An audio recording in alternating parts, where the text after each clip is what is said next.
मैं चंदन उपस्थित हूँ फिर आप लोगों के सामने। सभी लोग कमेंट कर रहे थे कि स्टेशन मास्टर और गार्ड अच्छा है भैया कि स्टेशन मास्टर अच्छा है।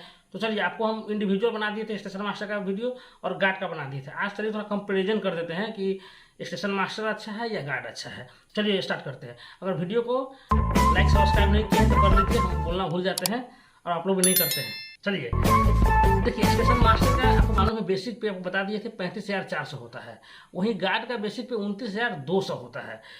और आपको मालूम है कि ट्रेनिंग पीरियड स्टेशन मास्टर का 75 डेज वर्किंग डेज का होता है और गुड्स गार्ड का 28 वर्किंग डेज मात्र होता है। और आपको मालूम है कि ट्रेनिंग में सिर्फ बेसिक प्लस डीए मिलता है। देखिए गार्ड को यहीं पे फायदा होता है कि वो सिर्फ एक महीना बेसिक प्लस डीए उठाएगा तो उसको फर्स्ट जो ट्रेनिंग पीरियड होगा उसमें मात्र 42-45 हज़ार मिलेगा।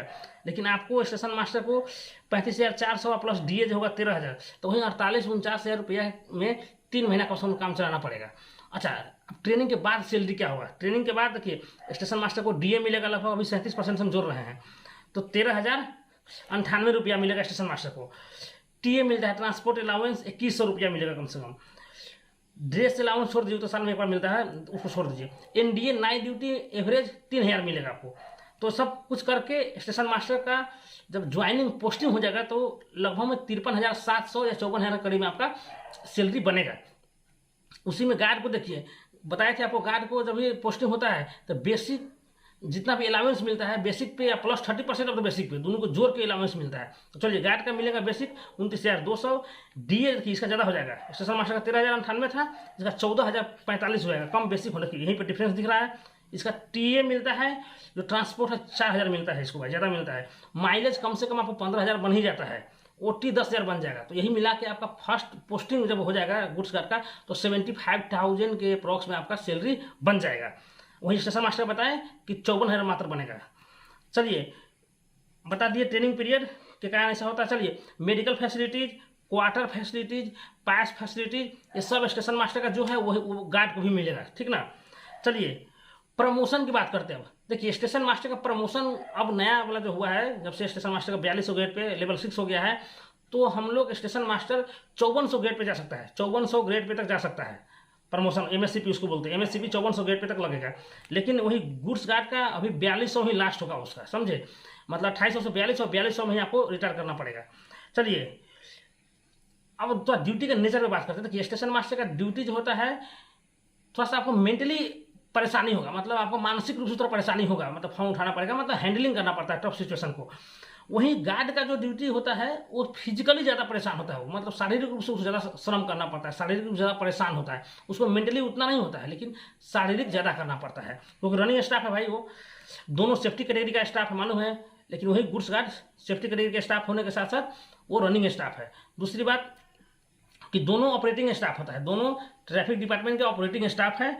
चलिए स्टेशन मास्टर की ड्यूटी 8 घंटा का होता है, आपको मालूम है, वो उसका फिक्स रोस्टर होता है। चलिए मॉर्निंग होगा, इवनिंग होगा, चाहे नाइट होगा। लेकिन वही आपका जो गार्ड साहब है उनका ऑलवेज अपने क्वार्टर से दूर रहना पड़ेगा, उसका ड्यूटी रोस्टर फिक्स नहीं होता। आपको मालूम है कि वो रनिंग ड्यूटी है, कि कभी आपको 3 बजे भोर में ड्यूटी ऑफ होगा तो कभी 3 बजे ड्यूटी ऑन करना पड़ सकता है। तो ये होता है, उसका रनिंग ड्यूटी है, बदलते रहता है, आपका फिक्स रोस्टर नहीं होगा। जिस समय कॉल आएगा आपको जाना पड़ेगा। बताए थे आपको कि रेस्ट मिलता है रनिंग रूम मिनिमम 6 आवर्स, उसके बाद आपको जब कॉल आएगा आपको जाना पड़ेगा, चाहे कोई भी टाइम रहे। स्टेशन मास्टर का फिक्स रोस्टर ड्यूटी होता है, मालूम है आपको कि किसी एक खास टाइम में मतलब 8 घंटा ही आपको ड्यूटी करना, बाकी अपना जाइए पढ़िए। स्टेशन मास्टर को परिवार को पूरा समय दे पाएंगे, मतलब परिवार में अपना बाल बच्चा के साथ इंजॉय कर पाएंगे। ड्यूटी मतलब करने के बाद जब जाएंगे क्वार्टर में चाहे रूम में तो मतलब अच्छा से समय दे पाएंगे। लेकिन वही देखिए गार्ड साहब को होता क्या है कि परिवार से हमेशा दूर रहता है, क्योंकि हेडक्वार्टर से दूर रहते हैं। इस रनिंग रूम से उस रनिंग रूम, इस रनिंग रूम से उस रनिंग रूम जाना पड़ेगा आपको। तो सप्ताह में आप 1 या 2 दिन के लिए ही अपने रूम पर आ सकते हैं, क्वार्टर में चाहे हेडक्वार्टर में आप आइएगा, उसी दिन अपना टाइम बिताइएगा, नहीं तो आपको घूमना रहता है हमेशा।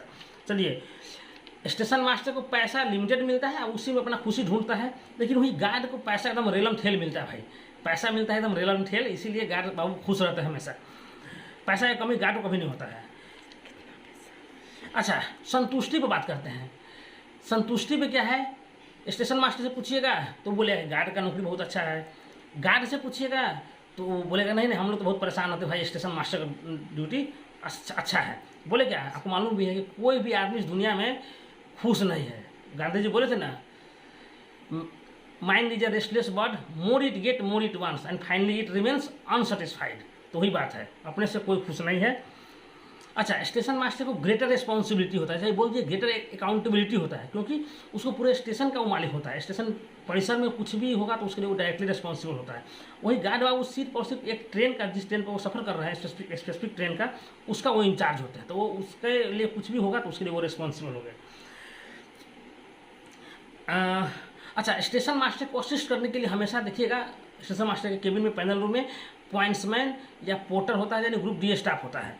वही गार्ड बाबू अपना ड्यूटी जब करते हैं अकेले रहते हैं, उसको असिस्ट करने के लिए कोई ऐसा ग्रुप डी स्टाफ चाहिए, लेवल 1 का स्टाफ नहीं होता है।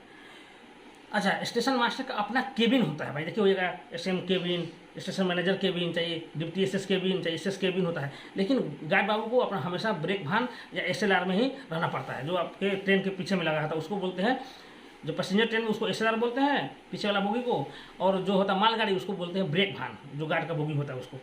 चलिए देखिए, स्टेशन मास्टर को कुछ खास पीरियड के बाद जब वो एसएस बन जाएंगे तो उसको नाइट ड्यूटी करने से वो बच जाता है, उसको सिर्फ मॉर्निंग ड्यूटी करना पड़ता है और बाकी ड्यूटी जो होता है जूनियर स्टेशन मास्टर वो करते हैं।